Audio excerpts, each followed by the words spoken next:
এজন্য সাহাবায়ে কেরাম আল্লাহর হাবিবকে প্রশ্ন করলেন, সুইলা রাসূলুল্লাহ সাল্লাল্লাহু আলাইহি ওয়াসাল্লাম, ইয়া রাসূলুল্লাহ আইয়ুন নাসি আফদাল, ইয়া রাসূলুল্লাহ আমাদের মধ্যে সবথেকে শ্রেষ্ঠ এবং উত্তম কোন ব্যক্তি?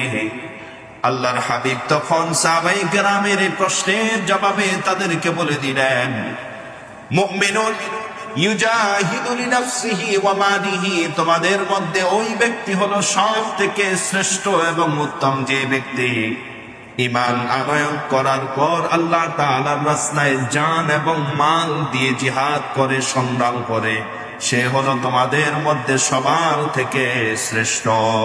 সুবহানাল্লাহ। ঈমান আনয়ন করে, জিহাদ করে, জান এবং মাল দিয়ে ওই ব্যক্তি হলো তোমাদের মধ্যে সবার থেকে শ্রেষ্ঠ।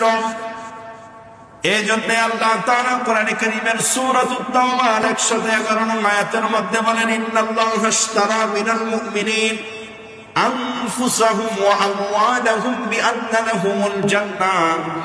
আল্লাহ তাআলা ঈমানদারের কাছ থেকে তার জান এবং মাল খরিদ করে নিয়েছেন জান্নাতের বিনিময়ে।